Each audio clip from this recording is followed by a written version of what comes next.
Yazz Ahmed.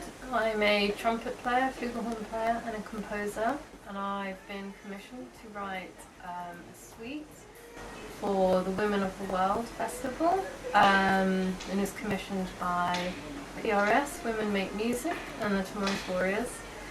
I've written a suite about inspirational women, women I find inspirational, and celebrating their courage and their determination.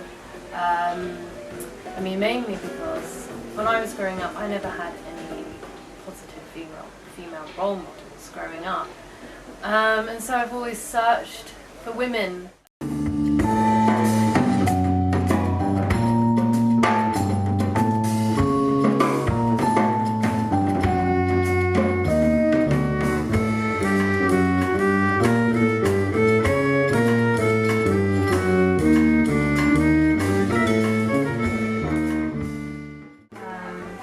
I've been moved by all of them actually. They all have their individual qualities. But I suppose the lady that I resonate with most is Haifa Al-Mansour, the Saudi film director.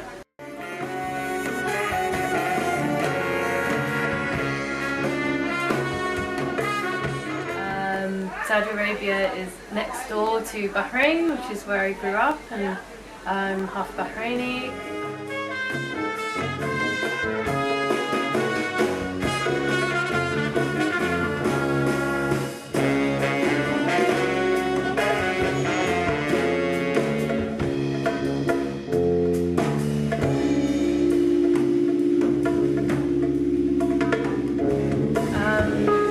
And so, you know, she has grown up in a very restricted society, and I mean, Bahrain isn't really like that, but I can understand sort of the struggle. A lot of the time she had to be in a separate building or a tent.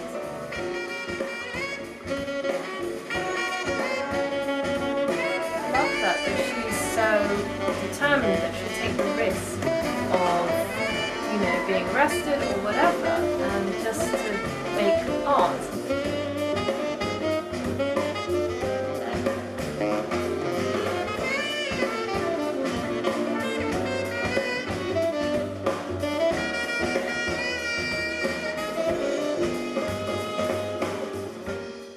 I chose to be a trumpet player mainly because my grandfather, my English grandfather, was a jazz trumpet player.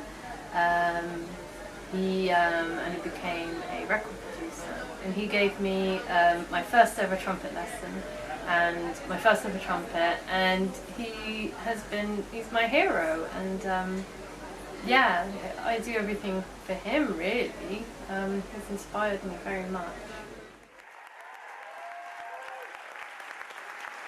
Thank you, and I'm Yazz Ahmed.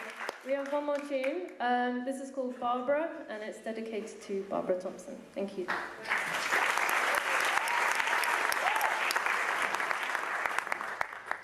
I know that I'm different, and you know, it's great to express that I am different. I'm, you know, half Bahraini, half English. I'm a female. You know, it's very unusual, and I love that. As a female jazz musician, it's taken me a long time actually to be taken seriously. I think for a lot of any female musician, but particularly in jazz, it's very much seen, from my experience, as a boys' club.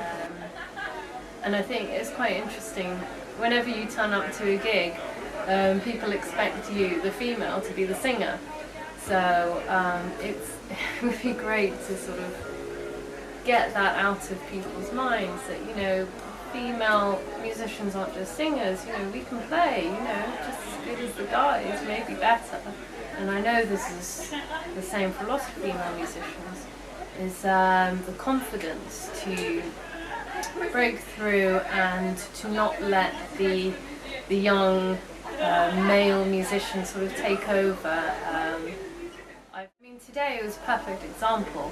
It was an all-female band, not just celebrating women, but it's a great showcase for people to see all these female musicians, you know. I'm very inspired by Ibrahim Malouf, as well as John Hassel. And I like bands like These New Puritans and Radiohead, and I one day discovered on MySpace years ago a wonderful American trumpet player called Kiki Collins, and I became friends with her online. And, I saw she's older than me, and I thought, wow, I want to be like this one day, and she's a very good role model. And same with one other trumpet player I met. She's Canadian, amazing jazz trumpet player. And when I first heard her play, I thought, right, I'm going to do it. I want to be this. Yeah.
Hi, my name is Bumi Thomas. I'm a singer-songwriter.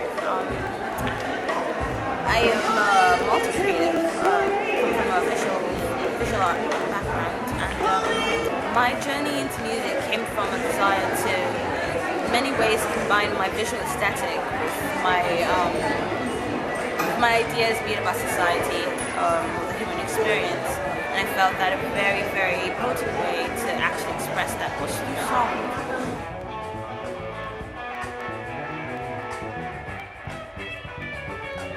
So, music found me in some ways. I used to play in a really therapeutic way. It was very cathartic it was my way of dealing with the world. And the thing with creativity is two people could have the same creative brief and come out with completely separate ideas. And so this was initially quite difficult in terms of articulating the sound or the texture.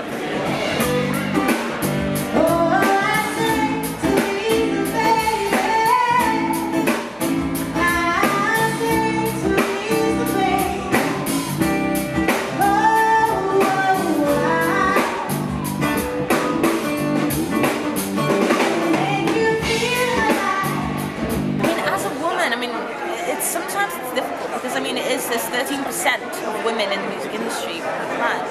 So there are situations where I experienced whereby I couldn't really express my technical understanding or the language was somewhat unfamiliar.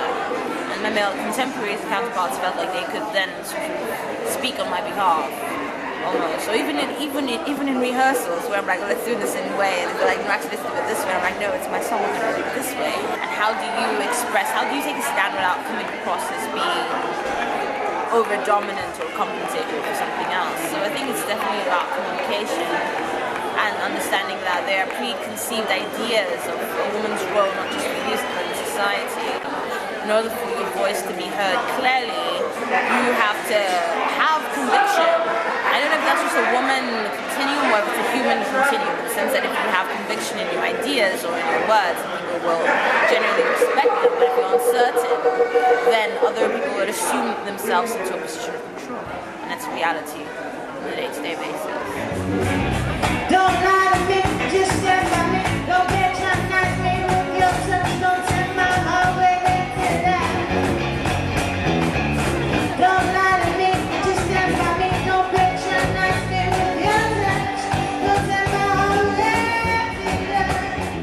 When it comes to marketing myself, I'm very, very passionate about the art of representation, and so I like to explore and experiment with different ways of conveying the idea of who it is I am as an artist. And I think that there's so many different images of women, and it's about whether we're subverting stereotypes here. A liberated woman isn't just a woman who is so comfortable in her body that she flaunts her sexuality and that's all she represents. No, a woman's integrity and integrity of image and character should not just be in her looks, but in her ideas. It should be in her activity, how she engages with herself, with her body, with her society, the time, the age that she's in. Walk through the wilderness of a broken dream. Tears in my eyes are closed, but I can feel everything. Walk through the wilderness of a broken dream. So I think that as women, we should be aware of the fact that we have the power to control how we are perceived, but that ultimately starts with how we perceive ourselves. And we're actually in a really, really exciting time historically, where a lot of preconceived notions about women have been shattered, and we are in a position to tell our own stories and not to be misunderstood or misconstrued based on expectations of our capability and limitations. No, all of those conversations have been muted on so many levels, and I think that we should totally take advantage of it. Not in a, oh yeah, I'm a woman, I'm powerful. Yes, you are powerful, but the question is, what do you choose to do with that power?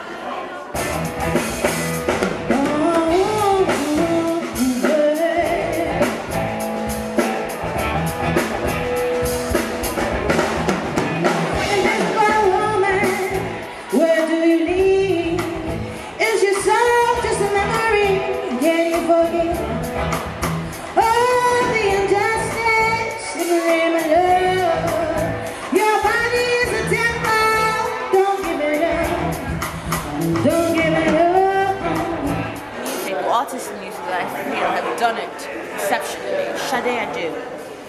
Her longevity and her multifaceted ability to express herself, her voice, her emotions with such musical sophistication. Incredible.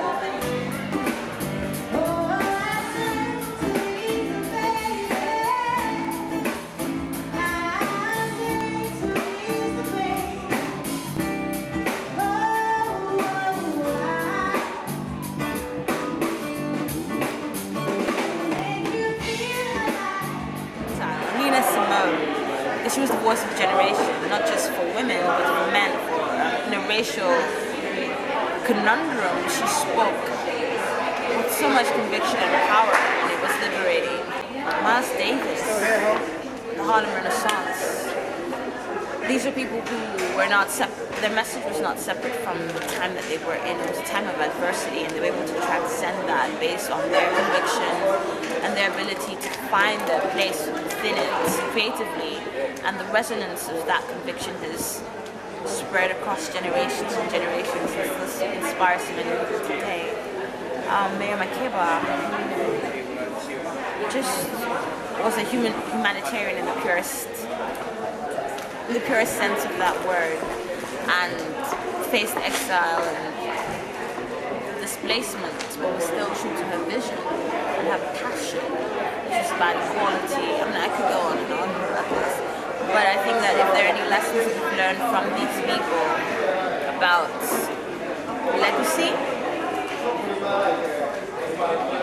you have to have conviction for what you do, and the passion and determination to give it everything that it requires to make a difference.